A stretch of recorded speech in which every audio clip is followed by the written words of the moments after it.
وجاهدوا باموالهم وانفسهم في سبيل الله والذين آووا ونصروا اولئك بعضهم اولیاء بعض.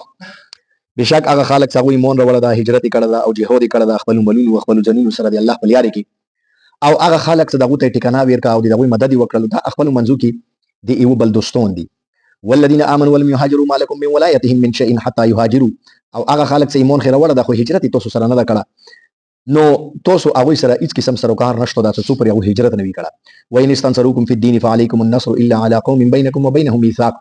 او کچری هغه تاسو نه په دین کې مدد وغوړي نو په تاسو باندې دی هغه مدد لازم ده سوی دی احکام نه دی احکام خلاف نه چې تاسو او دی هغه په مانس کې معاهده ده والله بما تعملون بصیر الله تعالی دی تاسو عملونه کسي. والذین کفروا بعضهم اولیاء بعض الا تفعلوه تكن فتنه في الارض وفساد كبير. هغه خلک چې کافرون دي هغه خپل منځو کې دي یو بل دوستون دي کچېری دا کور تاسو ونه کړل نو پس مکه کې ډېره لویه فتنه او لوی فساد مچو شي. والذین آمنوا وهاجروا وجاهدوا في سبيل الله والذین آووا ونصروا اولئک هم المؤمنون حقا لهم مغفرة ورزق کریم. هغه خلک چې ایمان راوړل دا هجرت کړه دا او جهاد فی سبیل الله کړه دا او هغه خلک چې هغه ټکانا ورکا دي هغه مدد وکړل دا اختیار مؤمنون دي د دوی لپاره مغفرت او د عزت ولا رضی ده. والذین آمنوا من بعد وهاجروا وجاهدوا معكم فاولئک منکم واولو الارحام بعضهم اولى ببعض في كتاب الله ان الله بكل شيء عليم. هغه خلک چې دینه بعد ایمان راوړل او هجرت وکړل او جهاد وکړل تاسو سره هغه تاسو نه دي او رشتہ دارون خپل منځو کې دی بل زیات حق دور دي الله په حکم سره بشک الله تعالی هر چیز نه خبر ده. اردو کی ترجمہ کوم. ان الذين امنوا وهاجروا وجاهدوا باموالهم وانفسهم في سبيل الله والذين آووا ونصروا اولئك بعضهم اولیاء بعض. بے شک وہ لوگ جو ایمان لائے اور انہوں نے ہجرت کی اور جہاد کی اپنے مال اور جان کے ساتھ اللہ کی راہ میں اور وہ لوگ جنہوں نے انہیں ٹھکانہ دیا اور ان کی مدد کی وہ آپس میں ایک دوسرے کے دوست ہیں. والذین آمنوا ولم يهاجروا ما لكم من ولايتهم من شيء حتى يهاجروا. وہ لوگ جو ایمان لے آئے ہیں اور انہوں نے ہجرت نہیں کی تمہیں ان سے کوئی سروکار نہیں یہاں تک کہ وہ ہجرت کر لیں. وَإِنِ اسْتَنصَرُوكُمْ فِي الدِّينِ فَعَلَيْكُمُ النَّصْرُ إِلَّا عَلَىٰ قَوْمٍ بَيْنَكُمْ وَبَيْنَهُمْ مِيثَاقٌ. اور اگر وہ تم سے دین کے معاملے میں مدد طلب کریں تو تم پر ان کی مدد لازم ہے سوائے اس قوم کے کہ تمہارے اور ان کے درمیان معاہدہ ہو. واللہ بما تعملون بصیر اللہ تمہارے اعمال کو دیکھ رہا ہے. والذین کفروا بعضهم اولیاء بعض الا تفعلوه تكن فتنة في الارض وفساد كبير. وہ لوگ جو کافر ہیں وہ آپس میں ایک دوسرے کے دوست ہیں اگر تم نے ایسا کام نہ کیا تو زمین میں فساد فتنہ اور فساد مچ جائے گا. والذین آمنوا وهاجروا وجاهدوا في سبيل الله والذین آووا ونصروا اولئک هم المؤمنون حقا. وہ لوگ جو ایمان لائے اور انہوں نے ہجرت کی اور جہاد کی اللہ کی راہ میں اور وہ لوگ جنہوں نے انہیں ٹھکانہ دیا اور ان کی مدد کی وہ سچے مومن ہیں. لهم مغفرة ورزق کریم. ان کے لیے مغفرت اور عزت والی روزی ہے. والذین آمنوا من بعد وهاجروا وجاهدوا معكم فاولئک منکم. وہ لوگ جو اس کے بعد ایمان لائے اور انہوں نے ہجرت کی اور جہاد کیا تمہارے ساتھ تو وہ تم میں سے ہی ہیں. وَأُولُو الْأَرْحَامِ بَعْضُهُمْ أَوْلَىٰ بِبَعْضٍ فِي كِتَابِ اللَّهِ. اور رشتہ دار آپس میں ایک دوسرے کے زیادہ حقدار ہیں اللہ کے حکم کی روح سے. ان اللہ بكل شيء علیم. بے شک اللہ تعالی ہر چیز کو جاننے والا ہے. نن دا آیتونه ډیر پدی ویلو صدا اټول آیتونو کې تقریبا یک یو مضمون دا ځکه کدام په دوه حصو تقسیم کړو بیا هغه خبرې باندې مونږ شو رسیدای. اوس دغه آیتونو کې د سورۃ الانفال اخیری آیتونه دي لہذا سورۃ الانفال نن ختم شو. نو الله رب العزت فرمایي چې کوم خلکو چې ایمان راوړل او هجرت او جهاد وکړل تاسو سره او هغه خلک چې د دوی مدد وکړل د خپل منځو کې اولیاء او دوستون دي یو دي سره او هغه خلک چې ایمان راوړل او هجرت نه وکړل د تاسو هغه سره څه کور نشته. حضور اکرم صلی الله علیه وسلم چې کله مکی معظمین هجرت وکړل مدینه منورې ته تشریف یوړل نو هغه ټیم کې اول کې دوه فریق شو یو کافرون شو یو مسلمانون شو. نو مسلمانونه لوړل مدینه منورې ته بیا د مسلمان په دوه حصو تقسیم شو. نیم مسلمان ډیر مسلمان هغه و چې هغه هجرت وکړل پیغمبر علیه السلام سره لوړو مدینه ته. نیم څنګه خلک ورکه او چې هغه څنګه مجبورې په تحت هغه هجرت ونه کړل یا خداو چې هغه کمزوري و ډیر غریبون یا دا و چې ایمان یا د پښتانه خو څنګه مجبوری څنګه د رکاوټ و چې هغه واجنه هغه هجرت ونه کړل. نو بیا د مسلمان څخه مدینه منورې ته لوړل نو نیم خدای مهاجرین شول چې کوم مدینه مکی معظمین لوړل او بیا هغه ځکه چې کوم مسلمانون وو هغه ته انصار نه ویل شو دا مهاجرین او هغه انصار د انصارو د مهاجرینو مدد وکړل دغه ته ځایونه ورکړل ټیکانې وته ورکړل او روزګارونه وته ورکړل د دوی مدد وکړل. نو اوس هغه ټیم کې دا قانون جوړ کړل شو اول سو د کوم خلکو هجرت ونه کړل چې هجرت هغه ټیم کې فرض نو چې کوم خلکو هجرت ونه کړل ظاهر خبره ده ډیره لوی فریضه هغه پرېږدول. نو الله رب العزت ورته دا فرمایلو چې کوم خلکو هجرت نه ده کړه د تاسو هغه سره هیڅ قسم ولایت نشته. اوس د ولایت څه معنا ده؟ نو مفسرین فرمایي چې د ولایت معنا ده وراثت یعنی مطلب دا شای شو. اوس دي چې فقهاو چې کوم دا کنه یو دوه درې قوانین د آیتونو نه راوستل دي. یو قانون دا ده چې مسلمان د کافر وارث نشي کېدلای او نه کافر د مسلمان وارث کېدلی شي. مطلب دا شای شو ته پلوري کافر ده زوای مسلمان ده اوس پلوري مر شولونه دی هغه وراثت بس بیت نه ملي همدان منا زوای چې کوم دا کنه هغه کافر ده او پلور مسلمان ده، زوای مړ شول نو دی هغه ورثت به کافر ته نه ملي. ځنه علماء کرام دا فرمایي چې یو فریق ورکی مسلمان ده، نامسلمان ته به میراث ملوي، خو کافر چې کوم ورکی دغه ته نه ملويږي. خو بهرحال د جمهور رائے انداغه دا څه د کافر او د مسلمان میراث یو بلته نه ملويږي. یو خبره خدا شو. اوس اختن کې وقتی طور لپاره یو قانون الله رب العزت دی چې بل بیان کړه دا چې هغه حکم بیا ورسته منسوخ شول. هغه داو چې د مهاجر میراث په غیر مهاجر ته نه ملويږي. مطلب دا شای شو چې کني یو کس په مکه کې نوستا او هغه هجرت نه کړه، د پلور دا فرض کیا هغه مسلمان ده، هجرت نه وکړلو، دی هغه زوی چې کوم دغه په مدینه کې نوستا هغه مسلمان ده خو هجرت کړه دا. اوس دا دوا دی یو بل ورثون باندې جوړیږي. کچيري پلور مرشولو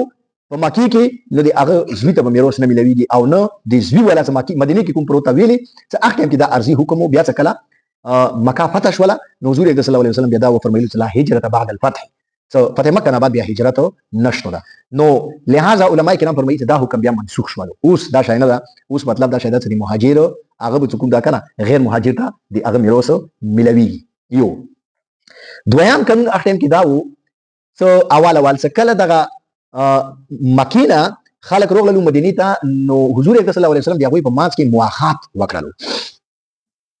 مواخات یی بھائی تا ورور ویلې ته انګریزي کې ته نیبرهود نه. نو دا چې کوم مواخات د بھائی چاره وا حضور صلی الله علیه وسلم د سی وکړلو چې اخته کې دا یو ډیره زبردست فیصله و چې ورسته دی باندې مورخین ولي کلو چې وکی سره پیغمبر اسلام کمال کړل دا. نو مکینه چې کوم خلق روغلو اوس ګوره موي تاسو سره ګوره د سی وشو دا کور می مرمي کې حالت خراب شي دي ته روشي نو خلق ته چاندي شروع جمعتونو کې راټیکاري دي مړیونی دي تر ګرځوا د پیپسي او د چیشه او چیشه دا طریقې کار نه ده. پیغمبر علیه السلام د سی کوي چې تعالی چاندي راوړي د مهاجرین صاحب کې نام وتا. نو طریقې کار پیغمبر علیه السلام دا وکړه چې هر یو کاسته یو مسلمان حواله کړ. هغه ته ویلو چې راته نه څه خګړه کیږي بس دي سره کوا بس نور هر یو ته یو کاس ملو شولو بس د چاندي او د چیشه هغه کوم دی بھائی مظاهره وکړه هغه ډیره عجیب او غریب و. په تاریخ اسلام کې دا نه بھائی مثالونه بلکې په تاریخ عالم کې نه ملويږي. صحابه کرام زیاتره اجمعین خپل پټي وسره نیم کړلو، خپل کورونه وسره نیم کړلو. نو دا نه مطلب چې دا خلکو کې دا ګډه خدي وتا خدي وسره نیم کړل، دا خیرات درویږي خدي وسره نه دی کړی. نو بهرحال د پټي او روزګارونو حضرت عبدالرحمن بن عوف رضی الله تعالی عنہ دا یو صحابي ته حواله شول. نو حضرت عبدالرحمن بن عوف رضی الله عنه هغه صحابي ته فرمایلو هغه صحابه کرام ډیر غیرتمن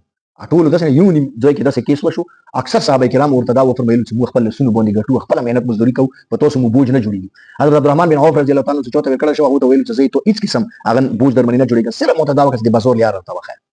عبدالرحمن بن عوف رضی الله عنه په مکی مواسمه کې مليونیر بلکې بليونیر وو، خو مالدار وو،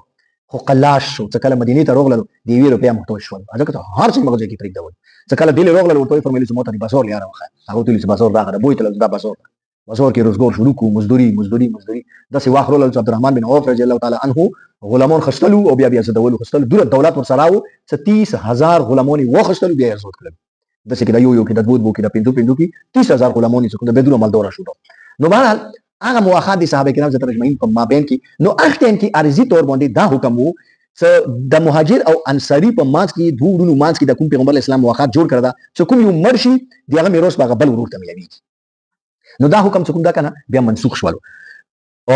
هغه نه اوس علماء کرام دا فرمایي چې کني ځنه علماء کرام دا فرمایي چې نه دا حکم اوس اشته هغه دسي چې لکه فرض کیا یو سړی د یورپ ته لوړ نو ګورای چې خلک یورپ ته لوړ نو کله چې ځای ته لوړلو چې هغه ځای کې مطلب دا شاید چې هغه هیڅوک نشته یو کاس هغه ځای ته لوړلو هیڅوک نشته دا اوس هغه ځای کې دوه مرشولو نو د دې میراث په هغه ځای کې کوم دي ملګری یو دوست دا رومېټ دا چې سره کمرې کې پتی کېږي چې سره ملګری دا دوستانه دا نو د دې میراث په مغه ته بشته کې مسلمان دا نو د دې میراث په مغه ته پتی کېږي. هغه زمانه کې د سی وشولو چې صحابه کرام زیاتره جمعین او تابعین تبع تابعین هغه چې کوم د مدینه منورې کې کورونو دي ځای نه کاډي وکړل لوړل چې خراسان ته لوړل چې افغانستان ته لوړل چې ارمینیا ته لوړل لری هغه کې جهادونه وکړل مغه کې پندیدو مغه کې روزګارونه بزنس ارتي مغه ته چاینه ته لوړل دغه ځای کې قبرونه نو دي هغه متعلق علماء کرام فرمایي چې مسله بیا داوا چې د ظاهر خبره چې هغه ته دل مرش ولای نه هغه میراثونه چې کوم د مدینه منورې ته چونه شوړای نه پاته لګی دا چې چوک تا کوم نه رغله ده نو هغه میراثونه بیا انداشه وشولو چې دی ځای کې کوم ملګری مسلمان وو بس هغه ته بیا پوتې شول. نو بهرحال لکه علماء کرام فرمایي چې دا حکم دنه فرمایي چې کني دا حکم منسوخ شو دا اوس کوم دا کنه دی هغه میراث مطلب دا شاید دا مو اخ صورت کې ته ویلو چې دی هغه ورثه معلوم نه وي لکه اوس یورپ کې سړی دا دی هغه ورثه دي چې نشته پاتې چیرې د پاکستان کوم ځای نه لوړ چیشه د چیشه که ارسي معلوم دي ورثه معلوم دي او طریقه جوړیږي دی ځای ته دی هغه د مول راوړلې نو بیا به دې ته راوړای شي لکه نن سبا اکثر کیسونو کې چې ورور مغزه کې چې عزیز مغزه کې بهر د بل ځکه الله رب العزت فرمایي چې وان استنصروکم فی الدین فعلیکم النصر الا علی قوم بینکم وبینهم میثاق کدا غو تاسو نه مدد وغوړي نو بیا تاسو مدد تاسو باندې لازم ده اوس ځنه کسان چې کوم دا کنه هغه په مکی کې مسلمانانو پوتې شول نو الله رب العزت تو فرمایلی چې دا غو چې مجرمین دي چې هجرت نه دا کړه مالکم من ولایتهم من شین تاسو هغه سره هیڅ سروکار نشو بس هغه سره بلند نه کوي ته څو پرې حتی یهاجروا ته هجرت نه کړه اوس یو صورت داو چې یره که هغه مسلمانانو چې تغیر شول کافرونو سره هغه وکړو جنگ جګړه وکړه اوس هغه تاسو نه مدد وغوړي آیا مدد کوي شو کنه شو کوي نو الله رب العزت فرمایي چې مدد کوي شي الا علی قوم بینکم وبینهم میثاق خو دې اخ قوم خلاف مدد نشي کوي ته چو سره ته معاهده شي یعنی یغه جګړه یو د قوم سره روغله چې دې تو هغه سره معاهده ته موتی توبه وبل ته نه یي بیا دې هغه مسلمان پر سار او کافرونو سره ته جنگي ویلي چې د معاهدي او د وعده اسلام کې د پاسداري ډیره سختي سره حکم راغله چنانچه دې ځکه مفسرینو د حضرت ابو جندل رضی الله تعالی وکیل کړی ته حضرت ابو جندل رضی الله تعالی صلح حدیبیه څخه وشوله نو صلح حدیبیه پیغمبر علیه السلام مکینه د عمرې په نیت باندې هغه روان وو مکی مواسمه ته مدینه نه دا حدیبیه چې کوم دا کنه دا هغه تقریبا یو 25-30 کیلومتر ردیلی دا مکی مواسمه نه نو د دې پیغمبر علیه السلام پړاو وکړلو او کافرونو ته جواب ورستول چې مو هغه ته روان یو عمرې ته مو جنگ بانګ نه نشته د سینې تاسو دا وایي چې په مخلق کاری رو سره داخله کوم حمله کوي نو مو صرف عمرې ته راغلي چنانچه هغه چې کوم دا کنه دا خبره په بعد ولګی دا نه ته غنه کوي وبارل سره پیغامات کوم دا ایکسچینج کیدل دي ځنه سفیر لولو خبري مبر خیر هغه خبره جوړی تاسو سره شي نو هغه ځوینا سهيل ابن عمرو یو کاسو د کافرونو مشر هغه چې کوم دا دوره وسول منډه تو سره د جوړی سولې خبره وکړه جوړه کیږي وسره وایکا چې دوره ولو پیغمبر علیه السلام سره مذاکرات شروع کړل اخیری یو څو شرایط باندې خبره جوړه شو چې دا د شرطونو به بس موږ تاسو مانځ لاس کول پر معاهده شو لاس کول موږ تاسو په یو بل حمله نکو و شرطونه چې کوم دا کنه هغه یو شرط دا و چې تاسو به ساک سه عمره به ساک نه کوي بل کول ته راځي ساک باندې ساک مو داسې مو خیرات مسله دا خلک چې اکثر په بدمعشي نه روغلو هغه وکړه ها عمره نه وکړه نو ساک به تاسو ته پیغمبر اسلام سره ومنل چې صحیح ده او ایوال کې دا غدا څو کچيري مکی کې چوکا سه مسلمان شولو او هغه تاسو ته مدینه ته دتل غوړي ابو تاسو ته نه پیګو خو کما کې چوکا فیر شو هغه راتل غوړي مو مکی ته روغللو نو مو بینه نه درستنو نو دا څه وایي ته صح شرط یو طرفه هغه پیغمبر اسلام سره دا غو منل نو راته شرایط خو دې مو مقصد د شرط اوس دا شرط وشول غشولو ساين یا نه شو پیغمبر اسلام ور باندې هغه نه کړه خپل مهر غوته نه د په لګولي او هغه سهيل ابن عمرو آیا نه لګولي خو نور کاغذ ولې کړی شو دا غدا ته د سهيل ابن عمرو یوسوایو ابو جندل رضی الله تعالی عنہ هغه په جنجرونو کې تړل او لوی په تکلیف چې کوم د څه طریقې سره مکینه ځون راپلوس کړو او روغله پیغمبر اسلام ته یا رسول الله صلی الله علیه وسلم زه چې کوم د ډېر لوی په تکلیف مکی کې مدخالک وای د بيدی لوی ظلم در سره کوي یا رسول الله صلی الله علیه وسلم بس په خدای بشي په تو بشي د مسلمانانو نه مخلص کړ او سهيل ابن پیغمبر اسلام ډېر زوخه پاره شو واجب امتحان کې گیر شو دلی مداغه نو پیغمبر اسلام هغه سهيل ابن عمرو ته ویل چې د چل وکا چې یا خو په موحدي باندې د سختونه نه دي شي دا چې چل وکا چې دا غسلای بس مترغله ده بس دا متپریک ده وایي دیس وای دی ته ویل چې سوالانه پیدا وي ته دوه ته دې کې دې مطلب دا شي چې دی جوړي او د سولي سره څه مطلب نشو پیغمبر اسلام ورته فرمایلی چې هغه د سختونه نه دي شي هغه ته ویل چې ګوره خبره دي جبي وي جبه خشوي ده کنه لیک پر دا خو کوم دا کنه دا خو د ثبوت دی پاره وي نور اصلي اهمیت خو د جبي ده نو پیغمبر اسلام ابو جندل رضی الله عنه فرمایلی چې بس ته خپکیګه ما الله رب العزت ورنه یې روولي ته فل هول دي سره لوشه ابو جندل رضی الله عنه ډیر زور ولګول خو پیغمبر علیه السلام وسره نو من صحابه کرام زیات مجمعین ډیر خپا شول خیر هغه موحدی باندې سیمونه وشول پیغمبر علیه السلام صحابه کرام ډیر بسورو هغه ته ځون سره بوتللو نو حضرت عمر رضی الله عنه پیغمبر اسلام ته فرمایلی چې یا رسول الله صلی الله علیه وسلم مو په حق نه یې څه کله مو په حق یو بیا مو تاسو جوړه څنګه وکړه ته سره څنګه دا خبري ومنلې ډیره سخت دا د سلام مشتم کړل او عمره با صاحب نه کو ته مو سره وعده کړی چې زه به تاسو باندې عمره کوم پیغمبر اسلام ته فرمایلی چې مو ته یې عمره به در باندې کوم مو دا ته یې چې دا ساق به در باندې کوم عمره نه مته یې دي عمره به ان شاء الله کوم ولته به کوم نو بهرحال خو صحابه کرام ډیر خپه شول پیغمبر علیه السلام هغه ځوینا رسول شول بیا چې کله مدینه منورې ته ورسېدل نو حضرت ابو بصیر رضی الله تعالی عنہ یو بل صحابي دا کوم دا غریب ډیر لوی په تکلیف کې مکینه راټخاو او مدینه ته ځون راورسول ته څنګه راورسول ورپسې دوا کسان راغلل مکینه یا رسول الله صلی الله علیه وسلم سره سره راکوا موږ دې ته ماڅ کې معاهده شي پیغمبر اسلام ورته فرمایلی چې ابو بصیر رضی الله عنه فرمایلی چې تعالی شمه مهرباني وکاو سره لورشه بیا صحابه کرام پیغمبر اسلام ډیر خپه شول هغه لستړل بیا کړل نو هغه کوم دا کنه مدینه ته مکه ته رسید یاري کې یو ځای د ذوالحلیفه نو ته د نن سبا ابيار علي نه څوته یي د کوم ځای نه د عمره احرام تړای شي د ذوالحلیفه ته ورسېدل و دوا کسونه سره هغه دوه کسونه ته ویل ته موږ لکه دامه کوو بس هغه کېناستلو خجوري مجوري سره خوړلې ایو نه خپله شولو دو چکوم دا کنه دا دې سره کېناستل به ګپ شپ یې سره شروع کړلو دو ته ته کسې د توره خدای لګه وخه ډېره چمکدوره او ډېره ښایسته غني توره ده هغه ته یې قسم دا دې سره مو داسې مړي کړي دي کنه خلکو نه مشرونه والي ته لکه موته وکړه بس ونه راخستې نه مغز ځای کې چکوم دا کنه شراک سره کپرایم نه وړي چوله بل څه لیدل دا هغه بیا خپل کړي دې پر دې کړي ته تخاله ابو بصیر رضی الله عنه بیا پیغمبر اسلام ته چې رسول الله صلی الله علیه وسلم کور وکړو نو پیغمبر اسلام ته فرمایلی چې ډیر شریر سړی او ډیر د جنگ بڑکاو کوون کوي خو بل ملګری سره چوکي خیر ابو بصیر رضی الله عنه کې پوښتنه ولا بیا موږ کوي نو هغه ونه لوړ مدینه منورې نه ساحل سمندر په هوړې کې نستلو بس هغه ځکه چې ته مکی ولا تجارتي کفیلال دل و به لیدل شراک بیا کافي رواني ولا به څه سره ونه وړل بس انده کو زونه چلو ابو جندل رضی الله تعالی عنہ په مکی کې خبر شو چې داسې ابو بصیر رضی الله دا کور کړه هغه دا نه وروته خلوا غادي سره کې نستل بس بیا خدوا شو نور ته پاتې ولګا یو ترتل وړي شپتا بیا کسون جوړ شو نو کافرون ته تم بزای ته وروستل دا څه پاسو وکړ پیغمبر اسلام ته زو ورسته چې رسول الله صلی الله علیه وسلم بني وکوري دیر والا مدینه ته څه د متخل یاره کم از کم سپوش نو بهر لکه خبره مې پسې کوله چې حضور صلی الله علیه وسلم د معاهدو ډیره پاسداري کړې ولکه ګوره دا د مکون اندازه ولګیدله دا د هغه په دوسری پهلی جنگ عظیم کې لایټ جارج دا د برتانی وزیر جنگ نو د جنگ کې د معاهدې خلاف ورزي وکړه بیا چوته ویل چې ورته ته معاهده کړی و او معاهدې خلاف ورزي وکړه نو دی ته ویل چې د معاهدې د لپاره نه وي چې سارته ورسای